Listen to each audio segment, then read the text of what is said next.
છોકરાઓ, લાસ્ટ વિડીયોની અંદર આપણે સ્વયંભૂતા એટલે કે આપમેળે થવાની વૃત્તિ તો એના વિશે થોડું ઘણું સમજ્યા હતા અને સાથે સાથે સમજવાનો પ્રયત્ન કર્યો હતો કે કોઈ પણ પ્રક્રિયા જે આપમેળે થાય છે એના માટેનું ચાલક બળ શું હોઈ શકે, શા માટે પ્રક્રિયા આપમેળે થાય છે.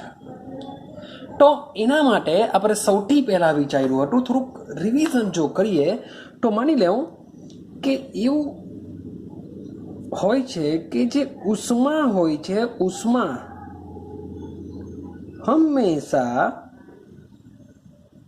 ગરમ ભાગથી ક્યાં જતી હોય છે? ઠંડા ભાગ તરફ જતી હોય છે. કે જે ઉષ્મા હોય છે, ઉષ્મા શું કરે છે? ગરમ ભાગથી ઠંડા ભાગ તરફ વહન પામતી હોય છે. એટલે કે આપણે એવું સમજી શકીએ કે ગરમ ભાગ વાળી ઉષ્મા ઠંડા ભાગ પાસે જાય છે. તો એનો મતલબ એમ થાય કે આ જે ગરમ ભાગ હશે એ શું કરતો હોય છે? ઉષ્મા ગુમાવે છે. ગરમ ભાગ શું કરશે? ઉષ્મા ગુમાવે છે. એટલે ગરમ ભાગ ઠંડા ભાગને ઉષ્મા આપે છે, ઉષ્મા ગુમાવે છે. ને જ્યારે પણ ઉષ્મા ગુમાવે ત્યારે ડેલ્ટા એચ નું મૂલ્ય શું હોય છે? ઋણ હોય છે. ડેલ્ટા એચ નું મૂલ્ય ઋણ હોય એવી પ્રક્રિયાને ઉષ્મા ક્ષેપક પ્રક્રિયા આપણે કહીએ છીએ. એટલો મતલબ એમ થાય કે જે પણ પ્રોસેસ ઉષ્માક્ષેપક હશે એ બધી જ મોટા ભાગની બધી જ પ્રક્રિયાઓ કેવી હશે? આપમેળે થતી હોય છે એવું આપણે સમજીને આવ્યા. પરંતુ માન લો કે મારી પાસે બરફ હોય તો આ બરફ શું કરશે? પાણીમાં રૂપાંતર પામશે. તો ભાઈ આ જે બરફ છે એ બરફ શું કરે છે? ઉષ્મા મેળવે છે. બરફ જો ઉષ્મા મેળવે તો એ શામાં રૂપાંતર પામશે? પાણીમાં રૂપાંતર પામશે. તો આ કિસ્સામાં ડેલ્ટા એચ કેવો હોય છે? પોઝિટિવ હોય છે. એટલે કે આ પ્રોસેસ કેવી થઈ જવાની? ઉષ્મા શોષક થઈ જવાની. આઈડિયા આવે છે?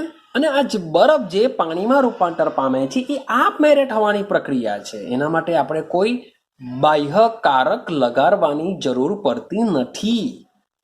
તો ભાઈ એનો મતલબ એમ થાય કે આપણે પ્રક્રિયાની સ્વયંભૂતા સમજવી છે. પ્રક્રિયા આપમેળે થાય છે તો એવું તો એમાં કયું કારક બળ છે કે જે આપમેળે પ્રક્રિયા થઈ શકે છે, કરાવી શકે છે? તો એના માટે આપણે ઉષ્મા એટલે કે એન્થાલ્પીમાં થતા ફેરફારને આધારે સ્વયંભૂતા સમજવાનો પ્રયત્ન કર્યો હતો. પરંતુ પ્રક્રિયા ઉષ્માક્ષેપક હશે કે ઉષ્મા શોષક હશે, બંનેમાં પ્રક્રિયા આપમેળે થવાના ચાન્સ હોય છે. માટે આપણે કંઈક નવું વિચારવું પડશે કે જે પ્રક્રિયા આપમેળે થવાની વૃત્તિનું પરિમાણ હોઈ શકે અથવા તો સ્વયંભૂતા આપણે સમજી શકીએ. તો એના માટે આપણે એક નવા અવસ્થા વિધેય પર આપણે જશું. આજે આપણે એના વિશે વાત કરવાના છે અને તે છે એન્ટ્રોપી અને સ્વયંસ્ફુરણ. ચાલો, તો આજે આપણે વાત કરીશું એન્ટ્રોપી અને સ્વયંસ્ફુરણ વિશે. કે એન્ટ્રોપી દ્વારા શું પ્રક્રિયાની સ્વયંભૂતા નક્કી કરી શકીશું? તો એના વિશે આપણે સમજીએ. ચાલો, તો જે બી કંઈ આપણે વાત કરીએ છીએ એ શાના માટે વાત કરીએ છીએ? કે સ્વયંસ્ફુરણ એટલે કે પોતાની જાતે થતી પ્રક્રિયા. સ્વયંસ્ફુરણ એટલે શું? પોતાની જાતે થતી પ્રક્રિયા. તો પોતાની જાતે થતી પ્રક્રિયા માટે ભાઈ કયું પરિબળ જવાબદાર છે એને આપણે સમજીએ છીએ. તો ભાઈ એન્થાલ્પી માટે તો લાસ્ટ વિડીયોમાં વાત કરીને આવ્યા કે ભાઈ પ્રક્રિયા ઉષ્માક્ષેપક હોય કે ઉષ્મા શોષક હોય. એટલે કે ડેલ્ટા એચ નું મૂલ્ય પ્લસ હોય, ડેલ્ટા એચ નું મૂલ્ય માઇનસ હોય. તો આ બંને કિસ્સામાં પ્રક્રિયા આપમેળે થાય છે. તો ડેલ્ટા એચ દ્વારા ભાઈ પ્રક્રિયા આપમેળે થશે જ એ આપણે કહી શકતા નથી, કારણ કે બંનેમાં પ્રક્રિયા આપમેળે થાય છે. તો માત્ર ને માત્ર ડેલ્ટા એચ દ્વારા પ્રક્રિયા આપમેળે થશે જ એવું આપણે કહી શકવાના નથી. ચાલો, તો ભાઈ આપણે હવે એક કામ કરીએ કે કોઈક એવો કિસ્સો લઈએ, કોઈ એવો પ્રયોગ લઈએ કે એ પ્રયોગમાં delta H is equal two શું થઈ જાય? 0 થઈ જાય. ડેલ્ટા એચ 0 થઈ જાય એનો મતલબ એમ થાય કે એન્થાલ્પીમાં ફેરફાર ન થાય એવું આપણે સમજીએ. એવો આપણે એક પ્રયોગ કરીએ કે જેમાં એન્થાલ્પીમાં ફેરફાર જ ન થતો હોય, તો ભલે ફેરફાર ન થાય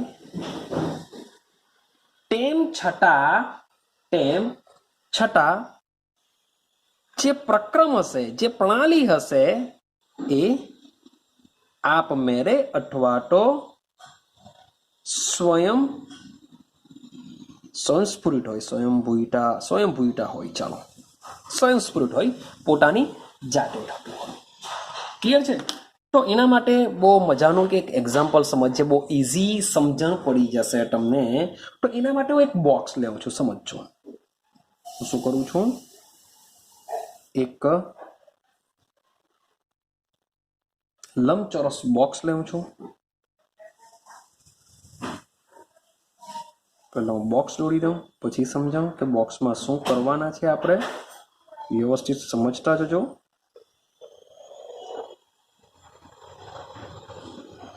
ચાલો, તો સમજો આ એક બોક્સ છે.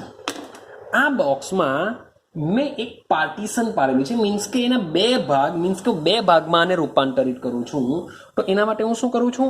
એક વચમાં પાર્ટીશન જેવું લઈ લઉં છું. એક શું કહેવાય, એક ખસી શકે તેવું આ એક પાત્ર છે, એને આપણે લઈ લઈએ છીએ.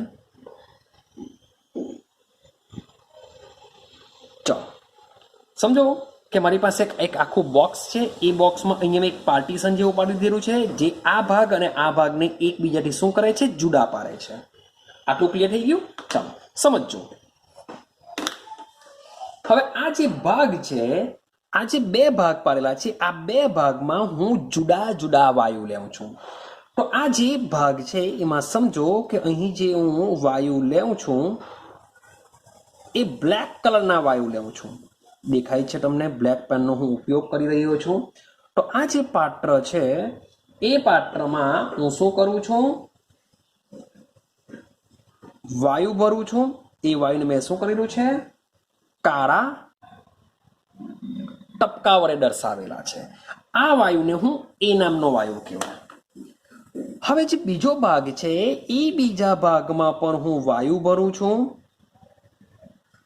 આ વાયુ મેં બ્લુ પેનથી દોરેલા હોવાથી અહીં પણ આ પણ શું છે? વાયુ જ છે. જેમ અહીં મેં કાળા ટપકા વડે દર્શાવ્યા છે માટે કાળો વાયુ લેવું છું, તેમ અહીં હું શું લેવા?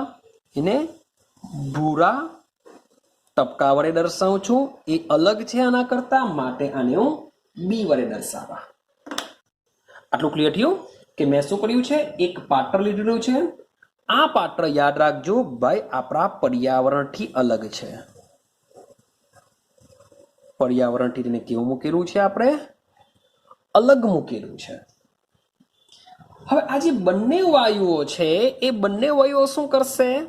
એકબીજામાં પ્રસરણ પામી શકશે કે નહીં શકશે? એટલે કે ભાઈ વાયુ છે તો એકબીજામાં પ્રસરણ પામી શકશે એવું આપણે સમજવાનું છે કે આ જે વાયુઓ છે એ વાયુઓ શું કરશે? એક બીજામાં પ્રસરણ પામી શકે છે. પણ સવાલ એવો આવે કે આ એકબીજામાં પ્રસરણ ક્યારે પામી શકશે? એટલે કે તમે ચેક કરશો કે આ જે દોરેલું છે એને આપણે કહેશું વિભાજન. આ જે છે એને શું કહેશું? આપણે વિભાજન કહેશું. શું વિભાજન કરે છે?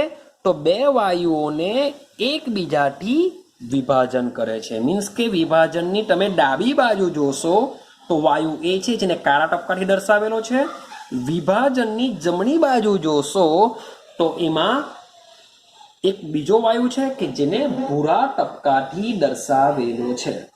ક્લિયર? હવે સમજો, બરાબર સમજો. હવે માની લઈએ કે આ જે વિભાજન, જે પાત્ર મીન્સ કે આ જે આખું પાત્ર છે એ વિભાજન થયું મીન્સ કે પ્રસરણ થયું તે પહેલાની સ્થિતિ વિચારીએ. હજુ પણ વાયુઓનું પ્રસરણ થયું નથી તે પહેલાની સ્થિતિ જોઈએ, એટલે કે વિભાજન પહેલા જોઈએ. તો વિભાજન પહેલા જો ડાબા, એટલે કે આ બાજુની વાત કરું, ડાબા પાત્રમાંથી જો કોઈ વાયુને કાઢવાનો પ્રયત્ન કરા, વાયુને લેવાનો પ્રયત્ન કરા, તો આપણે ચોક્કસ રીતે કહી શકીશું. જોજો, સમજો કે ડાબી બાજુના પાત્રમાંથી કોઈ વાયુ લેવાનો પ્રયત્ન કરા તો મને શબ્દ બોલું છું ચોક્કસ રીતે મને વાયુ એ જ મળશે. હા કે ના? જો તમે અહીંથી વાયુને ઉચકવાનો પ્રયત્ન કરો તમને વાયુ એ જ મળશે. આ ક્યારની વાત ચાલે છે? વિભાજન પહેલાની. સેમ જમણી બાજુના વાત કરું તો જમણી બાજુના પાત્રમાંથી કોઈ વાયુ લેવાનો પ્રયત્ન કરો તો તમને શું થશે? ચોક્કસ રીતે વાયુ બીજ મળશે. હા કે ના? કારણ કે પાર્ટીશન કરેલું છે. અહીંયા તમે વાયુ ઉચકવાની વાત કરશો, વાયુ બીજ મળશે, ને આ બાજુથી ઉચકવાનો વાત કરશો તો વાયુ એ જ મળશે. ક્લિયર થયું આટલું? ચાલો હવે જોજો, હવે હું શું કરું છું કે આ જે વિભાજન છે એ વિભાજનને આખા પાત્રમાંથી ઉચકી લઉં છું. તો ફરીથી પાછો હું આકૃતિ દોરીને બતાવું શું થઈ છે. હવે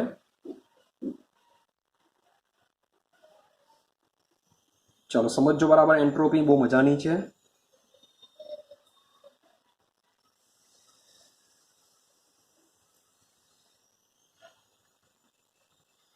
ભાઈ એમ નહીં કહેતા કે સર આકૃતિ અલગ અલગ થઈ ગઈ. ભાઈ એવું સમજી લેજો પાત્ર બધું સેમ છે. હવે ખાલી કરું છું શું, તો ખાલી આ જે વિભાજન છે એ વિભાજનને હું હટાવી દઉં. વિભાજનને તમે જેવું હટાવવા જશો તો આ બંને વાયુઓ શું કરશે? એકબીજામાં પ્રસરણ પામશે. એકબીજામાં પ્રસરણ પામશે લીધે શું થશે કે હવે જમણી બાજુ જ્યાં ભૂરા ટપકા હતા ત્યાં તમને શું જોવા મળશે? કાળા ટપકા પણ જોવા મળશે. હા કે ના? અને જ્યાં ગાડી જમણી બાજુ માત્ર ભૂરા ટપકા હતા ત્યાં તમને હવે ડાબી બાજુ પણ હવે તમને ભૂરા ટપકા જોવા મળશે. એટલે કે વિભાજનને દૂર કર્યા બાદ વાયુઓ એકબીજામાં શું પામશે? પ્રસરણ પામી જશે. હવે વિચારો તમે, હવે કસેથી પણ મીન્સ કે ડાબી બાજુથી, પહેલા આપણે શું હતું કે જો તમે ડાબી બાજુથી કોઈ વાયુને લેવાનો પ્રયત્ન કરો તો ચોક્કસ રીતે વાયુ એ જ મળશે, અને જમણી બાજુથી ચોક્કસ રીતે બી મળે. તો હવે તમે ડાબી બાજુથી જો વાયુ લેવાનો પ્રયત્ન કરો તો તમે એવું નહીં કહી શકો કે ચોક્કસ રીતે એ જ મળે. આવું નહીં કહી શકો. ડાબી બાજુથી વાયુ લેવાનો પ્રયત્ન કરો તો તમે એવું નહીં બોલી શકશો કે ચોક્કસ રીતે વાયુ એ જ મળે. સેમ ભાઈ જમણી બાજુથી વાયુ લેવાનો પ્રયત્ન કરો તો તમે એવું નહીં કહી શકો કે ચોક્કસ રીતે મને બીજ મળશે. કેમ? કારણ કે ભાઈ આ બાજુથી એ પણ મળી શકે અથવા બી પણ મળી શકે, આ બાજુથી પરસેન્ટ એ પણ બની શકે અથવા તો બી પણ મળી શકે. એટલે કે એવું કહેવાય કે હવે ચોક્કસની જગ્યાએ આપણે શબ્દ બોલી શકીએ છીએ અચોક્કસ. કેવો શબ્દ બોલી શકીએ છીએ? અચોક્કસ બોલી શકીએ. અથવા તો એવું કહી શકીએ કે નિયમિતની જગ્યાએ આપણે અનિયમિત જેવા શબ્દ બી વાપરી શકીએ કે અનિયમિત રીતે મળી શકે. તો ભાઈ પ્રણાલી આપણી આ એક સિસ્ટમ જ છે, આખી પ્રણાલી છે કે ભાઈ જે આ પ્રણાલી છે એ પ્રણાલીનું હવે પાકકથન મીન્સ કે પ્રણાલીને સમજવા માટે હવે આપણે શબ્દ બોલવો પડશે અચોક્કસ અથવા તો અનિયમિત અથવા તો સ્વયંભૂતને સમજવા માટે હવે એવું કહી શકાય કે હવે પ્રણાલીમાં પહેલા કરતા વધુ અસ્તવ્યસ્ત થયેલ છે. જો પહેલા પ્રણાલી કેવી હતી? વ્યવસ્થિત ગોઠવાયેલી હતી કે આ બાજુ ભૂરા ટપકા હતા, આ બાજુ કાળા ટપકા હતા, એટલે કે આખી પ્રણાલી વ્યવસ્થિત હતી. પણ જેવું તમે વિભાજન દૂર કરશો તેવું પ્રણાલીમાં શું વધી જશે? અસ્તવ્યસ્તતા વધી જશે. ઉતરે છે દિમાગમાં? તો જેવું તમે વિભાજન, શબ્દ બરાબર સમજો, જેવું તમે વિભાજન દૂર કરશો તેવું તમે આ વાયુને કહેવું નહીં પડશે. આ વાયુઓને કહેવું નહીં પડશે કે ભાઈ તું એકબીજામાં પ્રસરણ પામ અથવા તો તું તારી જગ્યાએ જ રહે. એ લોકો પોતાની રીતે પ્રસરણ પામીને એકબીજામાં ભરી જતા હોય છે. તો ભાઈ આ પ્રણાલી આપમેળે થાય છે, આપમેળે અવ્યવસ્થા વધારે છે. પહેલા વ્યવસ્થિત હતા, હવે કેવા થઈ ગયા? અસ્તવ્યસ્ત થઈ ગયા, અવ્યવસ્થિત થઈ ગયા. એટલે કે એવું આપણે કહી શકીએ કે ભાઈ આપણી જે પ્રણાલી છે એ પ્રણાલી હંમેશા વ્યવસ્થિત માંથી અસ્તવ્યસ્ત, શબ્દ બોલું છું, અસ્તવ્યસ્ત બનવા તરફ વધે છે. પ્રણાલી હંમેશા વ્યવસ્થિત માંથી ક્યાં જશે? અસ્તવ્યસ્ત બનવા તરફ વધે છે. આ ક્યાંની વાત ચાલે છે? આપમેળે. જે પણ પ્રણાલી આપમેળે થશે એ આપમેળે થતી પ્રણાલીમાં શરૂઆતમાં પ્રણાલી કેવી હશે? વ્યવસ્થિત હશે. ત્યાંથી કેવા તરફ જશે? અસ્તવ્યસ્ત તરફ જશે છે. મીન્સ કે પ્રણાલી વ્યવસ્થિત માંથી જો અસ્તવ્યસ્ત તરફ જતી હશે તો એવું કહી શકાય કે પ્રણાલી કેવી થતી હશે? આપમેળે થતી હશે. એટલે કે આવી પ્રણાલી શું થતી હશે? સ્વયં સ્ફુરણ હશે.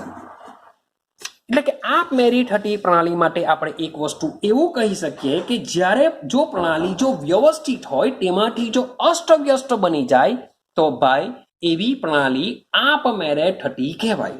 એટલે કે આપમેળે થતી પ્રણાલીમાં અસ્તવ્યસ્તતા ખૂબ જ ઇમ્પોર્ટન્ટ છે.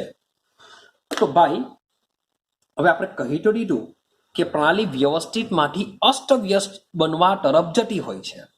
વ્યવસ્થિત માંથી અસ્તવ્યસ્ત તો જ પ્રણાલી આપમેળે થાય છે એવું આપણે કહી શકીએ. એટલે કે પ્રણાલી આપમેળે થવાનું એક બીજું લક્ષણ આપણે એવું સમજાવ્યું કે પ્રણાલી વ્યવસ્થિત માંથી અસ્તવ્યસ્ત જશે. તો આ જે અસ્તવ્યસ્તતાનું જે માપન છે, શબ્દ બોલું છું, આ જે અસ્તવ્યસ્ત શબ્દ લખીએ છીએ આપણે અસ્તવ્યસ્ત. તો આ જે અસ્તવ્યસ્તનું જે માપન છે એ માપન માટે આપણે એક બીજો શબ્દ બોલું છું, એક બીજો ઉષ્માગતિકીય વિધેય દાખલ કરવો પડશે. આ અસ્તવ્યસ્તતાના માપન માટે કે ભાઈ શરૂઆતમાં મારી જે પ્રણાલી હતી તેમાં કેટલી અસ્તવ્યસ્તતા છે અથવા કેટલી વ્યવસ્થિતતા છે.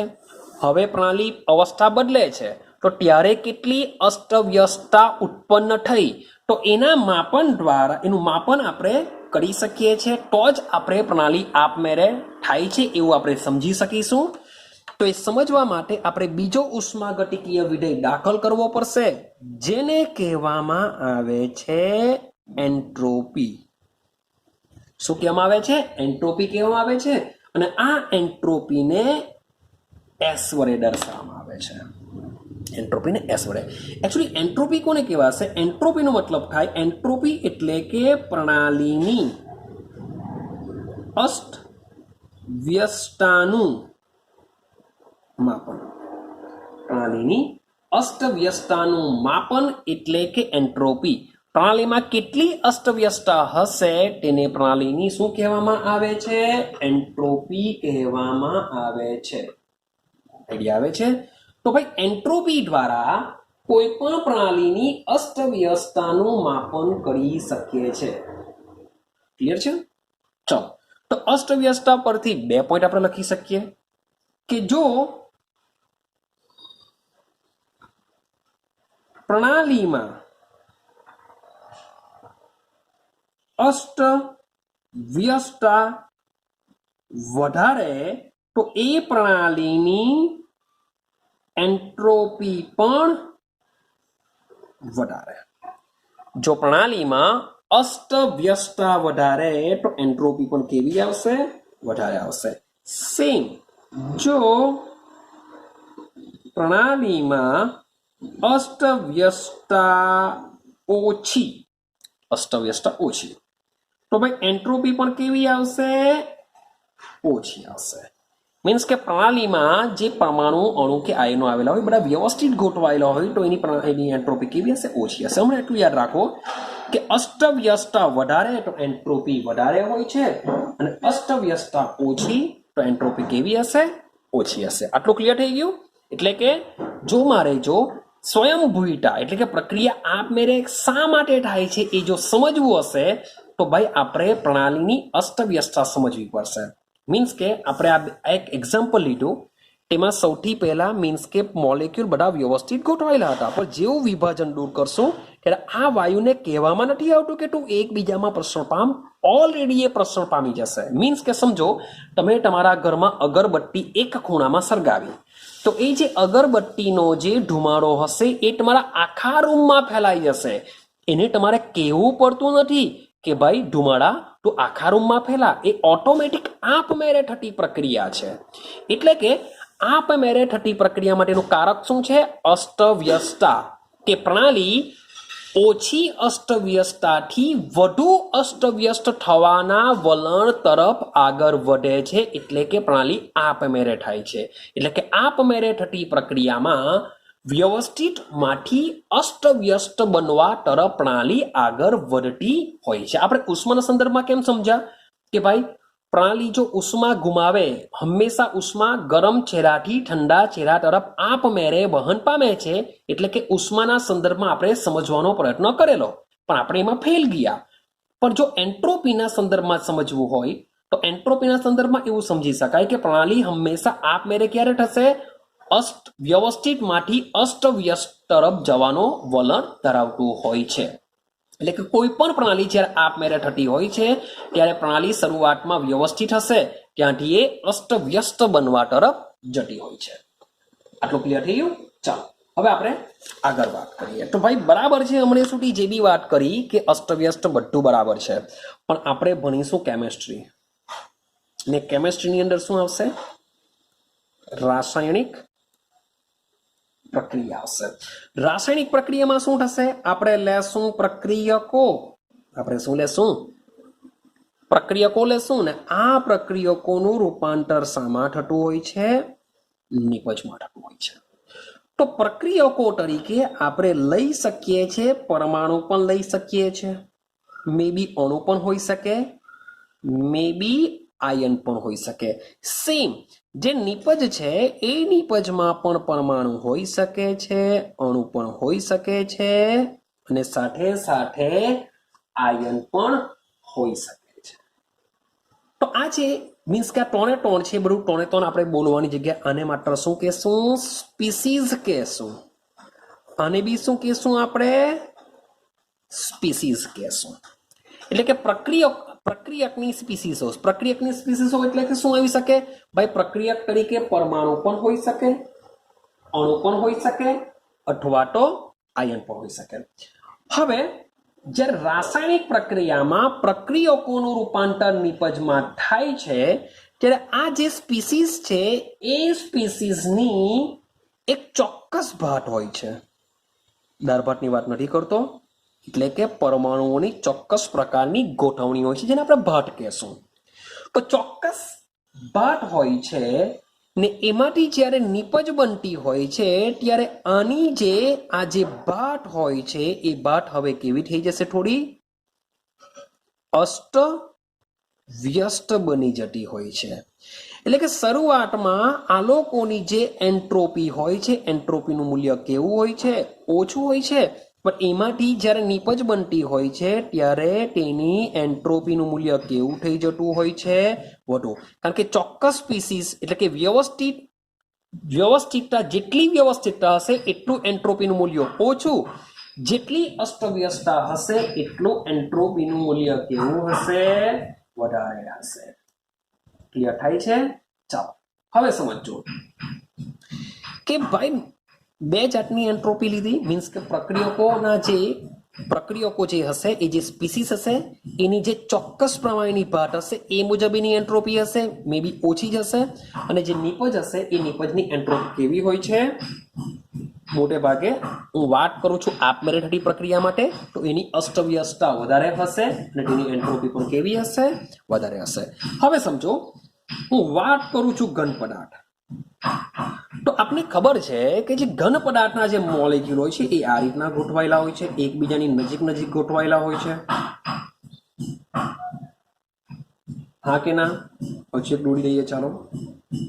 તો ભાઈ આ રીતના ઘન પદાર્થના મોલેક્યુલ ગોઠવાયેલા હોય છે. જ્યારે પ્રવાહીની વાત કરીએ તો પ્રવાહીના મોલેક્યુલ ભાઈ આ રીતના આવેલા હોય છે. ક્લિયર થાય છે? વાયુની વાત કરીએ તો વાયુના મોલેક્યુલ આ રીતના ભાઈ એકબીજાથી દૂર દૂર ગોઠવાયેલા હોય છે. આ છે આપણું પ્રવાહી, આ છે આપણું વાયુ. તો તમે જોઈ શકો છો કે અહીં ઘનના જે કણો છે, કણો કેવા ગોઠવાયેલા છે? વ્યવસ્થિત ગોઠવાયેલા છે. અમે અને જોશો તો વ્યવસ્થિત છે ને અને જોશો તો તમે કહી શકશો કે ભાઈ આમાં અસ્તવ્યસ્ત છે. આમાં કણો કેવા છે? અસ્તવ્યસ્ત. ગમે તેમ ભાગતા જ રહેશે. ભાઈ ઘનના મોલેક્યુલ ભાગતા નથી. જ્યારે વાયુના મોલેક્યુલ શું કરે છે? એમથી તેમ ભાગાભાગ કરતા હોય છે. તમે જ વિચારો કે તમે હમણાં કલાકથી વિડીયો મીન્સ કે જોતા હશો તો ભાઈ કલાક તમે ઘન પદાર્થ જેવા થશો. કલાક કેવા થશો? ઘન પદાર્થ જેવા થશો, કારણ કે તમે લેક્ચર ભણી રહ્યા છો. પણ જેવો લેક્ચર પતશે એટલે તમારી ટેન્ડન્સી બી શું હશે? ભાઈ રખડવાની ટેન્ડન્સી હશે, કે રખડવા ગઈએ, ફરવા જઈએ એવી ટેન્ડન્સી હશે. હા કે ના? તો ભાઈ તમે સ્કૂલમાં ગોંધાયેલા હોય, માની લો કે સ્કૂલમાં તમારી 11 થી 5ની સ્કૂલ હોય ને ચાલતી હોય ત્યારે તમે બરાબર ગોંધાઈ ગયેલા હોય, તમારું મન બી શું થાય? ચાલ ભાઈ રખડીએ, બહાર જઈએ, રખડવા જઈએ. તો મીન્સ કે આવું જ આપમેળે જવા વિચારો આવશે. મારે કેવું નહીં પડે કે ભાઈ તમે આવું બધું વિચારો. તમે ઓટોમેટિક વિચારશો. સ્કૂલમાં બેઠેલા હશો, કંટાળી ગયેલા હશો તો તમે કહેશો કે ભાઈ ચાલ ભાઈ સ્કૂલમાંથી બહાર ગઈએ તો સારું. એ ઓટોમેટિક વિચાર આવશે, આપમેળે વિચાર આવશે. તો તમે વ્યવસ્થિત બેઠેલા છો, બહાર જશો, રખડશો, ગમે ત્યાં ભાગશો, એટલે કે જો તમારી બી અસ્તવ્યસ્તતા વધે છે. એટલે કે સ્કૂલમાં તમારી એન્ટ્રોપી કેવી? વ્યવસ્થિત છે એટલે ઓછી. તો માટે ઘન પદાર્થના કણોની બી શું થશે? વ્યવસ્થિત ગોઠવાયેલા છે, માટે એની એન્ટ્રોપી કેવી હશે? સૌથી ઓછી લખું છું. શબ્દ શું લખું છું? સૌથી ઓછી. હવે અસ્તવ્યસ્તતા ત્રણ અવસ્થામાં જે વાયુના મોલેક્યુલ હોય છે એ એમથી તેમ વધારે ભાગાભાગ કરતા હોય છે. માટે આ વાયુ મોલેક્યુલની એન્ટ્રોપી કેવી હશે? આઈડિયા આવી ગઈ હશે? એની સૌથી વધારે હશે, કારણ કે એના મોલેક્યુલ અસ્તવ્યસ્ત એમથી તેમ ભાગાભાગ કરતા હશે. માટે એની એન્ટ્રોપી કેવી હશે? સૌથી વધારે હશે. પ્રવાહીની વાત કરીએ તો પ્રવાહીમાં બી અસ્તવ્યસ્તતા તમને જોવા મળશે, પણ એ વાયુ કરતા ઓછી પણ ઘન કરતા વધારે. માટે આની જે એન્ટ્રોપી છે એ એન્ટ્રોપી બી કેવી હોય છે? આપણે વધુ લખીને ચાલીએ. માટે એન્ટ્રોપીના સંદર્ભમાં જો હું ચડતો ક્રમ કે ઉતરતો ક્રમ કહું તો ભાઈ તમને ઘન પદાર્થ કરતા પ્રવાહી પદાર્થની એન્ટ્રોપી વધારે હોય અને પ્રવાહી કરતા વાયુ પદાર્થની એન્ટ્રોપી કેવી હોય છે? વધારે હોય છે. કેમ આપણે ઘન પ્રવાહી વાયુની વાત કરીએ છીએ? કેમ? કારણ કે પ્રક્રિયામાંથી આપણે જે નિપજની વાત કરીએ છીએ તેમાં પ્રક્રિયામાં પરમાણુ, અણુ કે આયન, અહીંયા બી પરમાણુ, અણુ કે આયન બનશે. પણ ભાઈ આ પરમાણુ, અણુ કે આયન કઈ અવસ્થામાં હશે? ઘનમાં બી હોઈ શકે છે, પ્રવાહીમાં બી હોઈ શકે, વાયુમાં પણ હોઈ શકે. માટે મારે પ્રક્રિયા વિશે પ્રક્રિયાની સ્વયંભૂતા નક્કી કરવા માટે પ્રક્રિયકો જે અવસ્થા છે તો એ અવસ્થા સાથે સંકળાયેલી એન્ટ્રોપીનો પણ મારે અભ્યાસ કરવો પડશે. માટે ઘન પદાર્થની એન્ટ્રોપી સૌથી ઓછી રહેશે, પ્રવાહી પદાર્થની એન્ટ્રોપી વધુ રહેશે અને વાયુ પદાર્થની એન્ટ્રોપી કેવી રહેતી હોય છે? સૌથી વધુ રહેતી હોય છે. આઈડિયા આવે છે? આટલું ક્લિયર થયું? હા કે ના? ચાલો હવે સમજો. હવે આ જે એન્ટ્રોપી છે એ એન્ટ્રોપીનું આપણે કેવી રીતના માપી શકીએ? હવે આપણે શું કરવાનું છે? એન્ટ્રોપીનું પરિમાપન કરવાનું છે. તો એન્ટ્રોપીનું પરિમાપન કરવા માટે મારે શું કરવું પડશે? અષ્ટવ્યષ્ટાનો અંશ ગણવો પડશે. મારે જો એન્ટ્રોપી માપવી હશે તો મારે શું કરવું પડશે? અષ્ટવ્યષ્ટાનો અંશ માપવો પડશે. ને અષ્ટવ્યષ્ટાનો અંશ માપવા માટેની એક પદ્ધતિ આપણે એવી કહી શકીએ કે આપણે જો ઉર્જાનો ઉપયોગ કરીએ તો ઉર્જા દ્વારા અંશ માપી શકીએ છીએ. પણ ઉર્જાની જ્યારે વાત કરીશું ત્યારે ઉર્જા આપણે સંખ્યા સ્વરૂપે સંખ્યા પદ્ધતિથી આપણે ઉપયોગ કરવો પડશે. તો ઉર્જાનો સંખ્યા પદ્ધતિથી ઉપયોગ કરવો થોડોક અઘરો પડી જશે આપણા માટે. માટે આપણે એન્ટ્રોપીનું માપન ઉર્જાના સંદર્ભમાં આપણે કરી શકતા નથી. આઈડિયા આવે છે? ઉર્જાનો ઉપયોગ એકચ્યુઅલી ઉર્જા માપવા માટે મારે કોઈ બી એક સંખ્યા જોઈશે તો ઉર્જા આપણે સંખ્યામાં માપી નહીં શકીશું. માટે આ વિકલ્પ આપણો કોઈ કામનો નથી. બીજો વિકલ્પ એવો છે કે આપણે ઉષ્માના સંદર્ભમાં માપી શકીશું. આપણે શું કરીશું? ઉષ્માના સંદર્ભમાં આપણે ગણતરી કરી શકીએ છીએ. હવે બરાબર સમજો કે ઉષ્મા કેવી રીતના એન્ટ્રોપી સાથે સંકળાયેલી છે. કેમ? એમ પણ આપણી જે એન્ટ્રોપી છે એ એન્ટ્રોપી આપણે કહીને આવ્યા કે જે એન્ટ્રોપી છે એ શું છે? ઉષ્મા ગતિકીય વિધેય છે. આપણો એન્ટ્રોપી કેવો છે? ઉષ્મા ગતિકીય વિધેય છે. એટલે કે એન્ટ્રોપીને ઉષ્મા સાથે સંબંધ હોય છે. આવા જ ઉષ્મા ગતિકીય વિધેયો આપણે એન્થાલ્પી પર જોઈને આવ્યા, આંતરિક ઉર્જા બી જોઈને આવ્યા. તો અહીં એન્થાલ્પી અને આંતરિક ઉર્જા એટલે કે એન્થાલ્પીમાં થતો ફેરફાર, આંતરિક ઉર્જામાં થતો ફેરફાર કેવા છે? ભાઈ અવસ્થા વિધેય છે. તે જ પ્રમાણે આ જે એન્ટ્રોપીમાં થતો ફેરફાર છે એ પણ કેવા હોય છે? અવસ્થા વિધેય છે. એટલે કે ભાઈ બરફમાંથી પાણી બન્યું તો બરફની એન્ટ્રોપી સૌથી ઓછી, પાણીની એન્ટ્રોપી બરફ કરતાં વધારે છે. તો ભાઈ તમે બરફને કેવી રીતના પીગારો છો એની સાથે એન્ટ્રોપીમાં જે થતો ફેરફાર છે એની સાથે એને કોઈ લેવા દેવા હોતી નથી. ચાલો ક્લિયર છે? આપણે ઉષ્માને સમજીએ. સમજો વાત કરીએ ઉષ્મા. મારી પાસે ચાલો બરફનું જ એક્ઝામ્પલ લો. બરફ શું કરશે? ઉષ્મા મેળવશે. એટલે કે બરફ પાસે ઉષ્મા આવશે. બરફ પાસે જો ઉષ્મા આવે તો એ ઉષ્મા કોને મળવાની? તેમાં રહેલા તેના પરમાણુ અથવા તો અણુને મળવાની. ઉષ્મા મળવાથી આ જે અણુઓ છે તેની ગતિ ઉર્જામાં વધારો થાય. હા કે ના? આણ્વીય ગતિ વધે, ગતિ ઉર્જામાં વધારો થાય.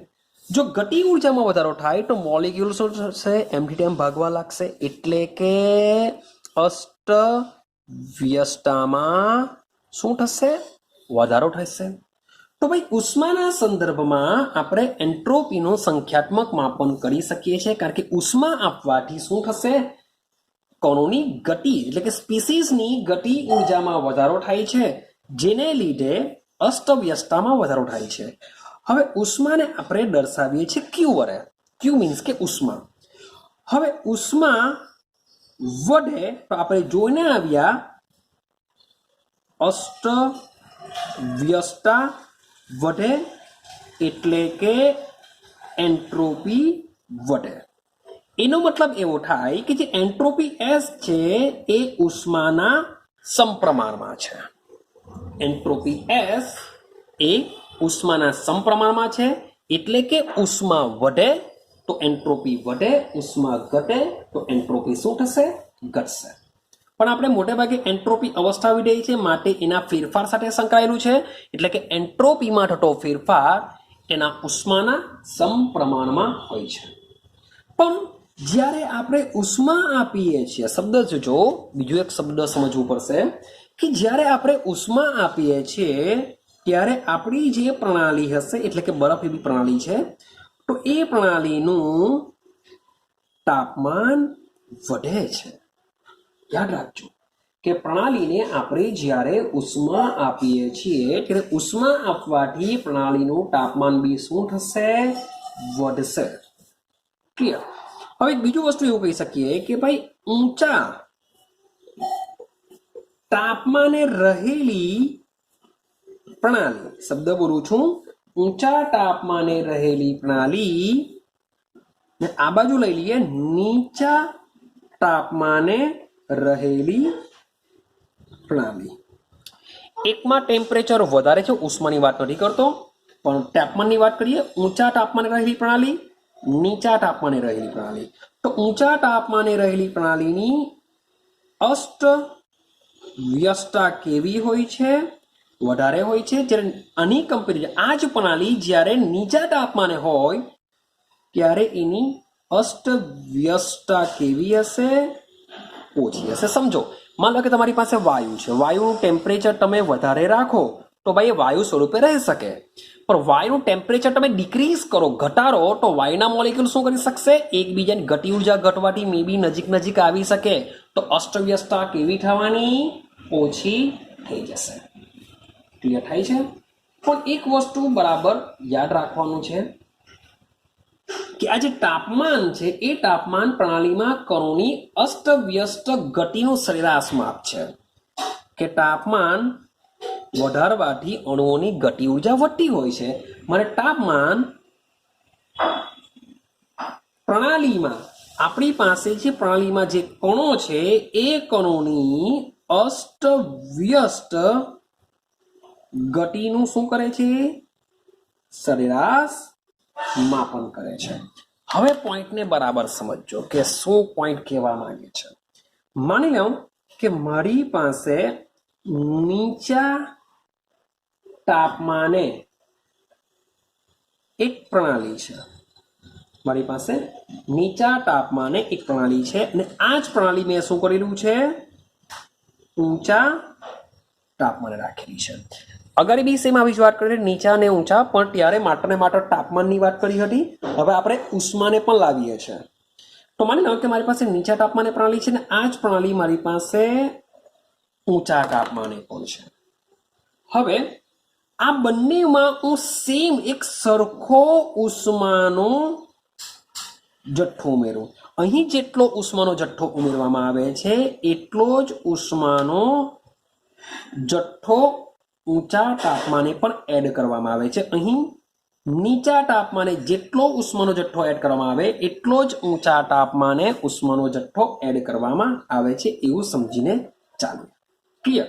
સમજો, મારી પાસે નીચા તાપમાને માની લો કે બરફ છે અને બરફને જો ઉષ્મા આપીએ તો બરફમાંથી શું બની જશે?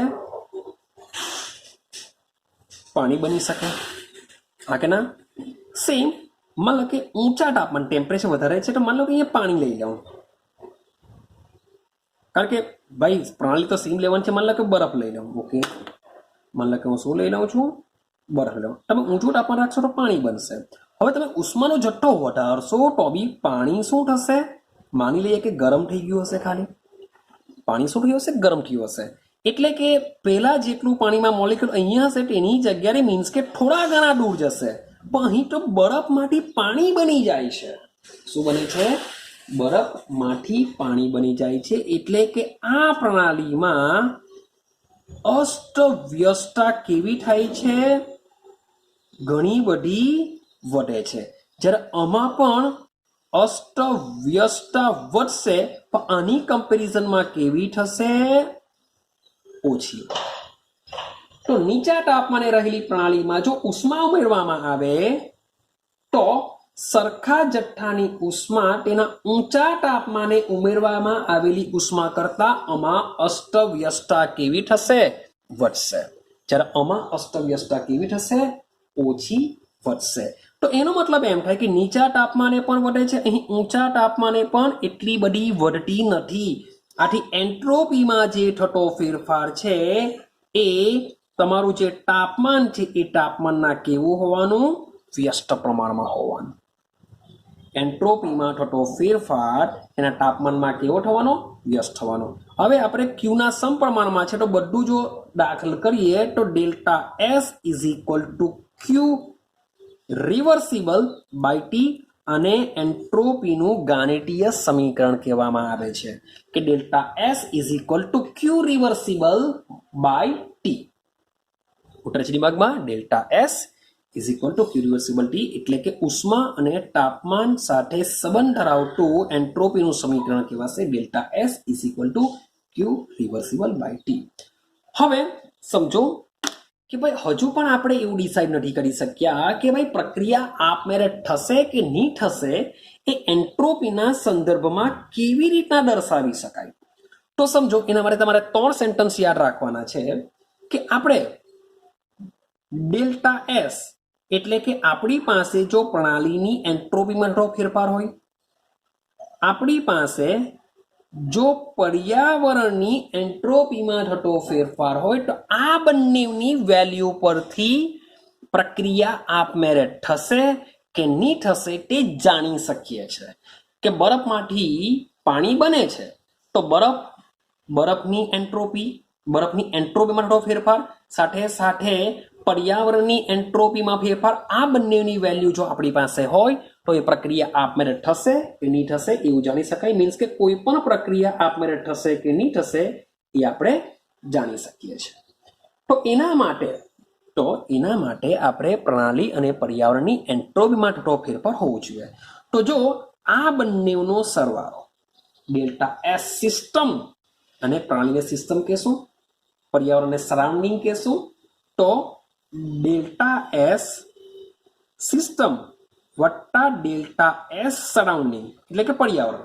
જો ડેલ્ટા એસ સિસ્ટમ અને ડેલ્ટા એસ સરાઉન્ડિંગ ની જે વેલ્યુ છે એ વેલ્યુ 0 કરતા વધારે હોય તો પ્રક્રિયા આપમેળે થશે.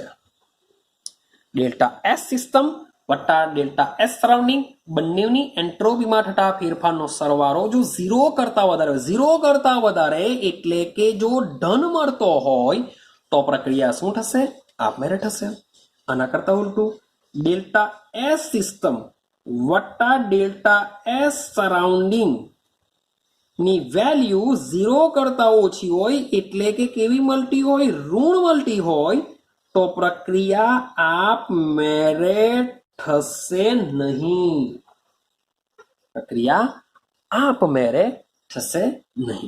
સેમ વસ્તુ ડેલ્ટા એસ સિસ્ટમ વત્તા ડેલ્ટા એસ સરાઉન્ડિંગ બંનેનો સરવાળો જો ઇઝ ઇક્વલ ટુ 0 આવે તો તમારી પ્રણાલી કેવી હોય છે? સંતુલનમાં હોય છે. પ્રણાલી કેવી હશે? સંતુલનમાં. 3 પોઈન્ટ તમારે યાદ રાખવાના છે. પહેલો કયો પોઈન્ટ? કે તમારી ડેલ્ટા એસ સિસ્ટમ વત્તા ડેલ્ટા એસ સરાઉન્ડિંગ બંનેનો સરવાળો કરો, જો 0 કરતા વધારે આવશે તો પ્રક્રિયા કેવી થશે? આપમેળે થશે. જો ડેલ્ટા એસ સિસ્ટમ વત્તા ડેલ્ટા એસ સરાઉન્ડિંગનો સરવાળો કરો, જો માઇનસમાં આવે 0 કરતા ઓછો કહેવાશે તો પ્રક્રિયા આપમેળે થશે નહીં. અને બંનેનો સરવાળો જો 0 આવે તો તમારી પ્રક્રિયા કેવી રહેશે? સંતુલનમાં રહેશે. મીન્સ કે એન્ટ્રોપી દ્વારા કોઈ પ્રક્રિયા આપમેળે થશે કે નહીં થશે તેનું પાક કથન પણ આપણે કરી શકીએ છીએ. ક્લિયર થાય છે? ઉતરે છે દિમાગમાં? ચાલો, તો એક બીજી વસ્તુ જરાક યાદ રાખજો, સમજવા જેવું છે કે પ્રણાલી સંતુલનમાં હોય. સમજો પ્રણાલી શું છે? સંતુલનમાં. પ્રણાલી સંતુલનમાં મતલબ શું થાય કે માની લો કે એમોનિયા બનાવવાની હેબર પદ્ધતિ જોઈએ.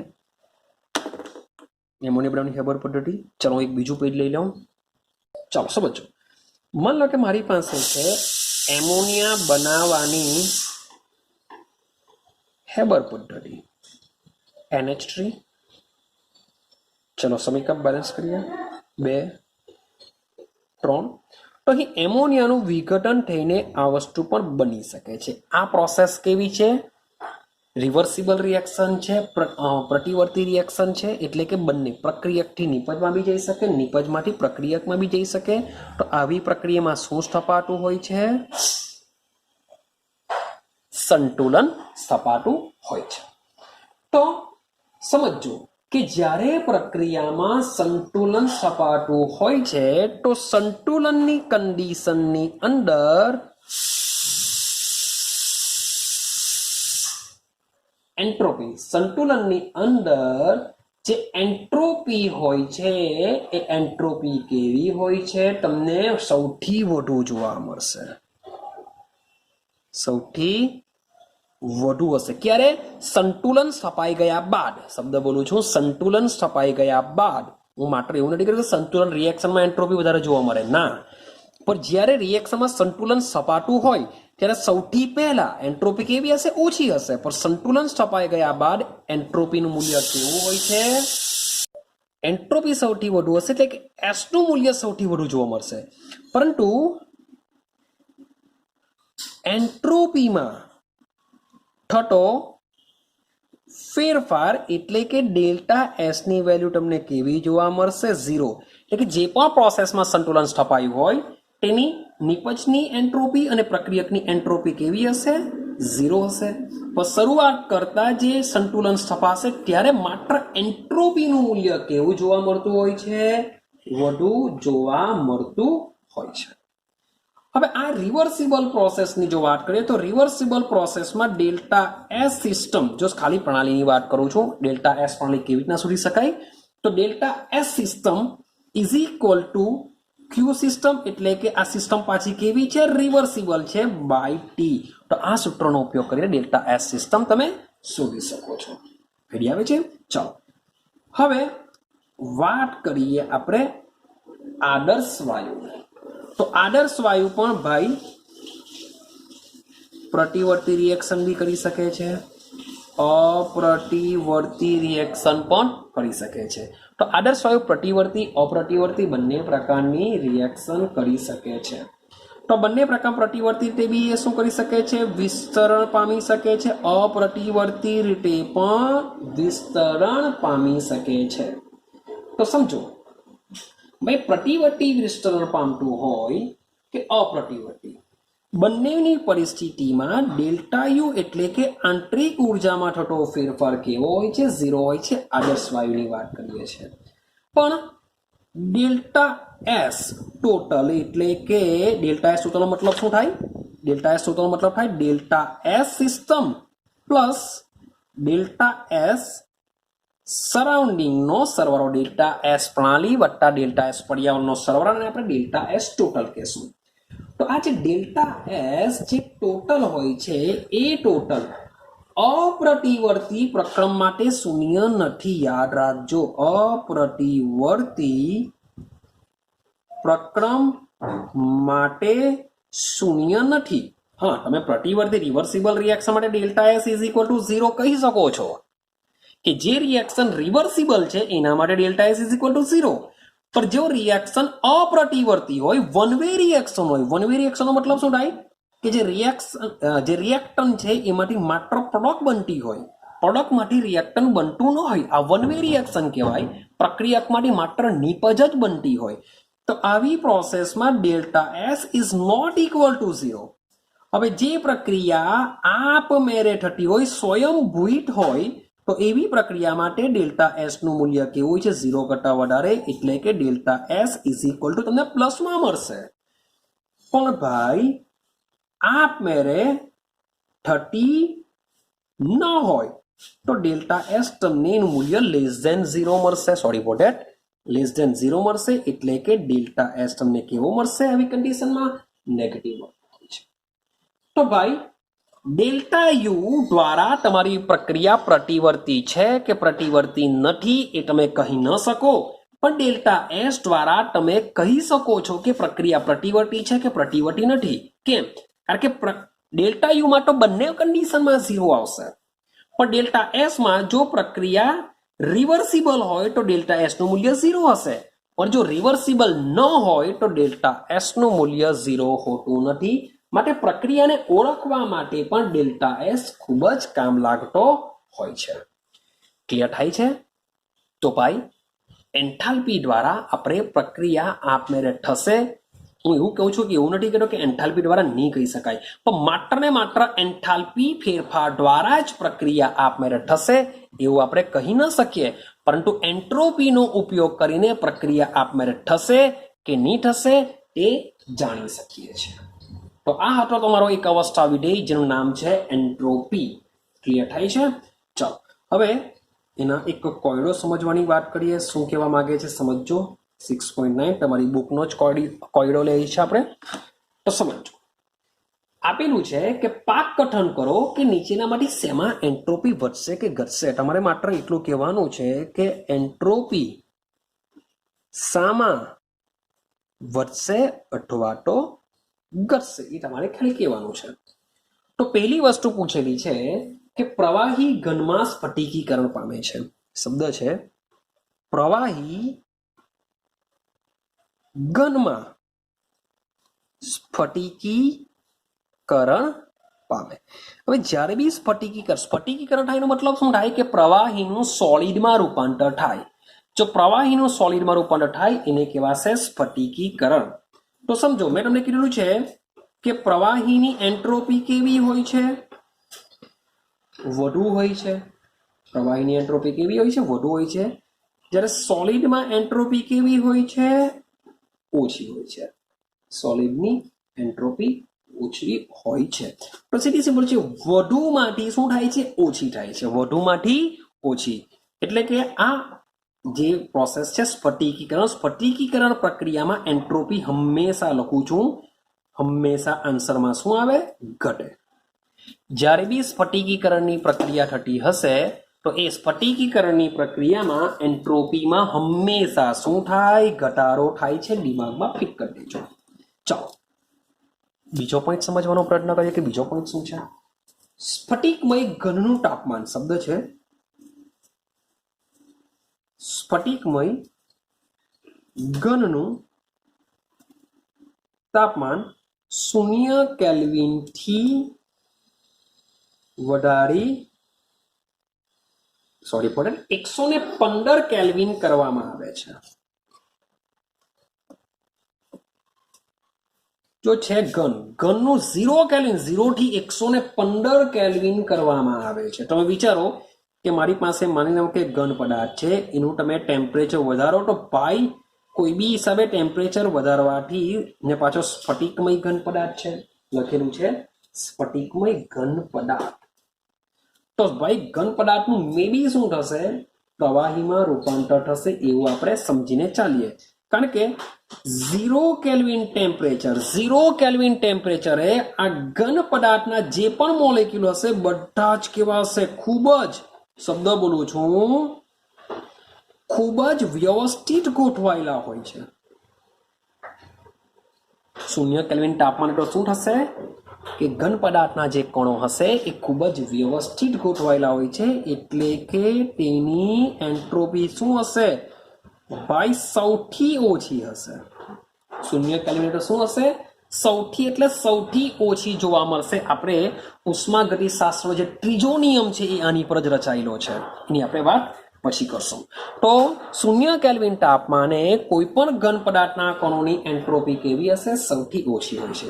હવે આપણે તાપમાન વધારીએ, 115, ઓછું બી નથી વધારતા, 115 કેલ્વિન જેટલું ટેમ્પરેચર વધારીએ છે. માટે આ ઘન પદાર્થના જે ઘટક કણો જે લેટીસમાં ગોઠવાયેલા હોય છે તેનું ટેમ્પરેચર વધવાને લીધે તેઓ પાસે ગતિ ઉર્જા આવશે. ગતિ ઉર્જા આવવાથી તેઓ શું કરશે? અસ્ત વ્યસ્ત ગતિ કરશે. હું એમ નથી કહેતો કે પ્રવાહી જ બની જશે. ઘનનું પ્રવાહી એવું જરૂરી નથી. હવે ઘન પદાર્થ તરીકે કયો પદાર્થ લીધેલો છે તેના પર બી આધાર રાખી શકે છે. તો હું એવું નહીં કહી શકું કે ભાઈ પ્રવાહી જ બનશે, ઘનમાંથી પ્રવાહી બની જાય. ના, મે બી ઘનમાંથી ઘન પણ રહેતું હોય તો પણ આટલું ટેમ્પરેચર આપવાને લીધે એના કણો અસ્તવ્યસ્ત ગતિ કરશે જ. અસ્તવ્યસ્ત ગતિ કરે એટલે કે એન્ટ્રોપી કેવી થશે? વધશે. તો ભાઈ ઓછીમાંથી વધે છે એટલે કે આ કિસ્સામાં પણ એન્ટ્રોપીમાં શું થશે? વધારો થશે. આઈડિયા આવે છે? ચાલો ત્રીજા પોઈન્ટની વાત કરીએ. ત્રીજો પોઈન્ટ શું આપ્યો છે? ત્રીજા પોઈન્ટમાં રિએક્શન આપેલી છે કે સોડિયમ બાયકાર્બોનેટ બાયખાઈ, આ ખાવાનો સોડા છે, ઢોકળા, હાંડવો, ઇડલી, ઢોસા, વોટ એવર જે બી બનાવતા હોય તેમાં એડ કરીશું આપણે. આ એ આપણે 10મા ચેપ્ટરમાં વાત કરીશું ફરીથી પાછું આનું સોડિયમ બાયકાર્બોનેટ. જો સોડિયમ બાયકાર્બોનેટને ગરમ કરવામાં આવે તો બનશે Na2CO3 વત્તા H2O વત્તા CO2. આની અવસ્થા બધી તમને કહું. આ છે સોલિડ, આ છે સોલિડ, આ છે ગેસ, અહીં પણ છે ગેસ. ભાઈ આવા ક્વેશ્ચન મીન્સ કે પૂછાયા કરતા હોય છે.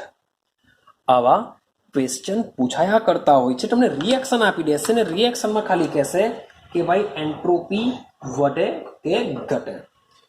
ક્લિયર છે? ચલો સમજો. અહીં સોડિયમ બાયકાર્બોનેટ કેવો છે? ઘન અવસ્થામાં છે. તો ઘન અવસ્થામાં જે એન્ટ્રોપી હોય છે એ એન્ટ્રોપી કેવી હોવાની ભાઈ? ઓછી હોવાની. હવે તમે નિપજમાં ચેક કરશો, નિપજમાં એક જ ઘન છે અને બે તો શું છે?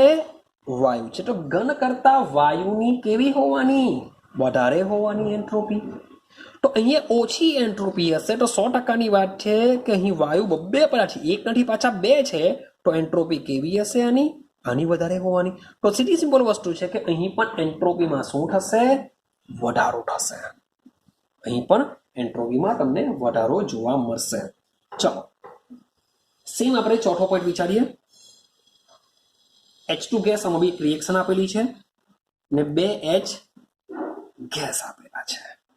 હવે મજાનું છે, અણુ આપેલો છે અને એનું પરમાણુમાં રૂપાંતર કરેલું છે. આના માટેની જરૂરી એન્થાલ્પીને પરમાણ્વીયકરણ એન્થાલ્પી કહેશું અથવા એને તમે બંધ એન્થાલ્પી કહી શકો છો, એને તમે વિયોજન એન્થાલ્પી પણ કહી શકો છો. આ બધી જ વસ્તુ આપણે આગળ સમજીને આવ્યા છે. તો સમજો ગેસ ગેસ, ચાલો ભાઈ, તો અહીં પણ એન્ટ્રોપી વધારે હશે, અહીં પણ એન્ટ્રોપી વધારે હશે. ડિફરન્સિએશન શું છે કે આ જે H2 છે એ શું છે? અણુ સ્વરૂપે છે. અહીં શું છે? અણુ સ્વરૂપે છે. અહીં આ બે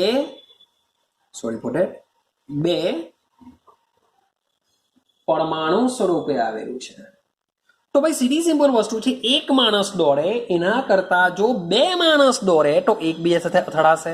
ગમે તેમ વિચાર કરો, ક્લાસમાં એક જ માણસ દોડતો હોય તેની જગ્યાએ હું 10 છોકરાને દોડાવું, 10 છોકરાને દોડાવવાથી શું થશે?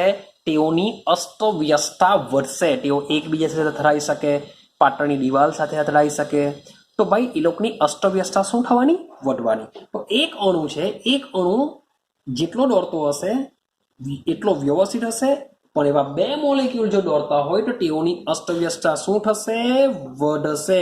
એટલે કે આ કિસ્સામાં પણ એન્ટ્રોપી શું થશે? વધશે. જેમ કણોની સંખ્યા વધે તેમ એન્ટ્રોપીમાં શું થશે? વધારો થશે.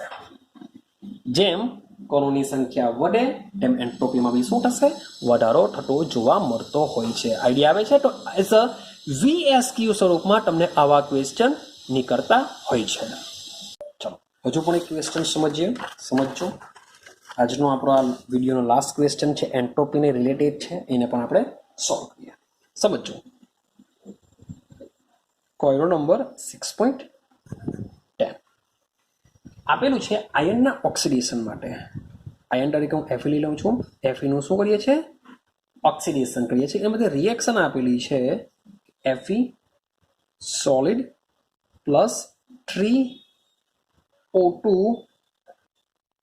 gas.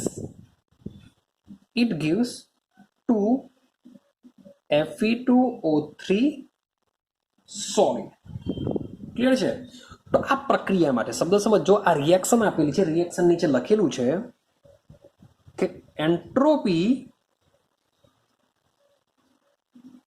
ફેરફાર. શબ્દ શું છે? આ રિએક્શન માટેની એન્ટ્રોપી ફેરફાર -549.4 જૂલ કેલ્વિન પ્રતિ મોલ 298 કેલ્વિન તાપમાને છે.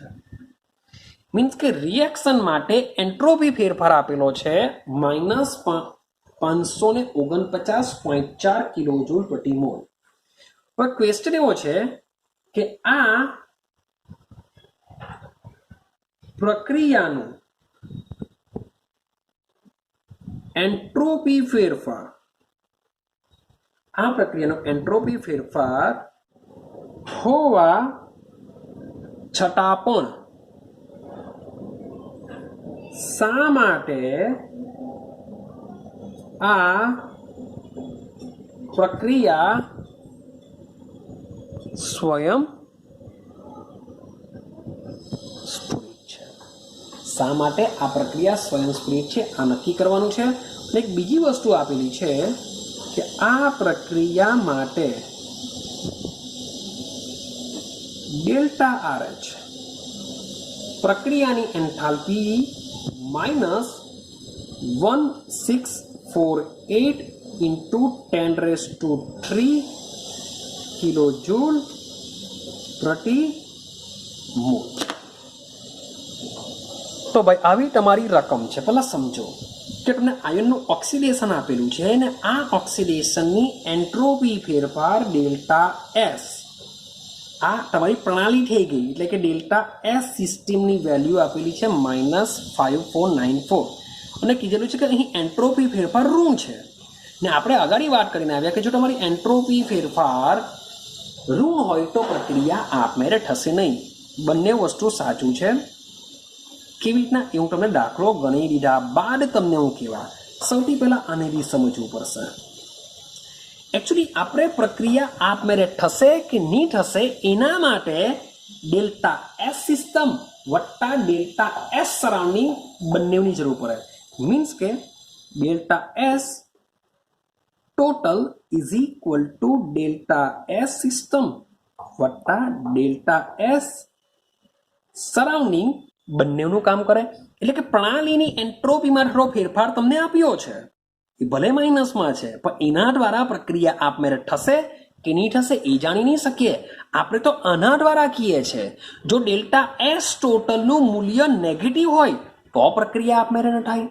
જો ડેલ્ટા એસનું મૂલ્ય પોઝિટિવ હોય તો પ્રક્રિયા આપમેળે થશે. આ તો સિસ્ટમની એન્ટ્રોપી આપેલી છે ને સિસ્ટમની એન્ટ્રોપી નેગેટિવ હોય કે પોઝિટિવ હોય એના પરથી આપણે પ્રક્રિયા આપમેળે થશે કે નહીં થશે એ જાણી શકાતી નથી. કેમ? કારણ કે આપણે તો બંનેની એન્ટ્રોપી જોઈશે. તો આ તો આપેલી છે તો મારે શું કરવું પડશે? આ શોધવી પડશે. એટલે કે પર્યાવરણની એન્ટ્રોપી શોધવી પડશે. ચાલો જોજો. તો ડેલ્ટા એસ સરાઉન્ડિંગ એટલે કે પર્યાવરણની એન્ટ્રોપીમાં થતો ફેરફાર ગણવા માટે, ભાઈ પર્યાવરણની એન્ટ્રોપી ગણીએ છે માટે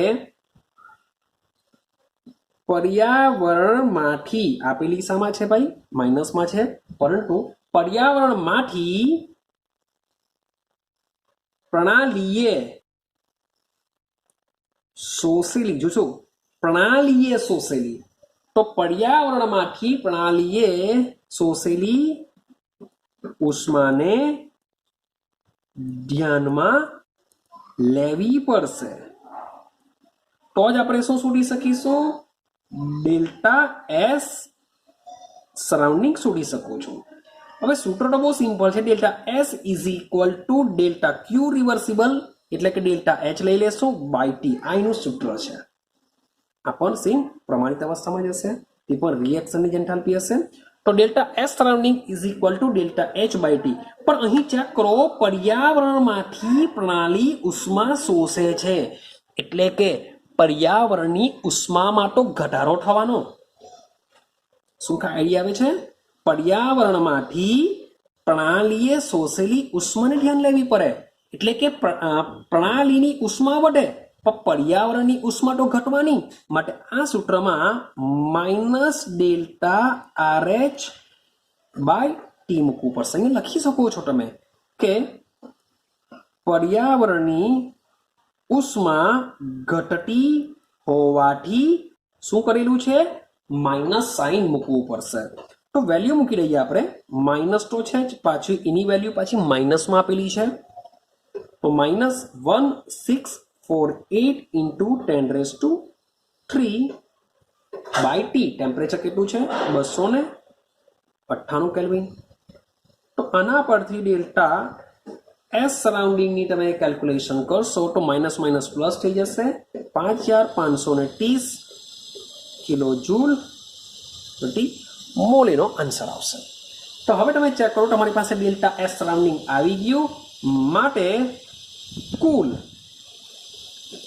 એન્ટ્રોપીમાં થતો ફેરફાર delta S total is equal to delta S system વત્તા ડેલ્ટા એસ સરાઉન્ડિંગ. ચલો ડેલ્ટા એસ સિસ્ટમ કેટલી આપેલી છે? -549.4 પ્લસ આની વેલ્યુ છે 5330. કેટલી વેલ્યુ છે? 5330. તો આ બેની કેલ્ક્યુલેશન પરથી તમને આન્સર મળશે 4980 જૂલ કેલ્વિન પ્રતિ મોલ. તો ચેક કરો તમારું જે ડેલ્ટા એસ ટોટલ છે એ કેવું મળે છે? ધન મળે છે. ધન મળે છે માટે લખી શકો પ્રક્રિયા આપમેળે થશે. એટલે કે પ્રક્રિયા આપમેળે થશે કે નહીં થશે એ કુલ એન્ટ્રોપીમાં થતા ફેરફાર પરથી આપણે ડિસાઇડ કરીએ છીએ. માત્ર ને માત્ર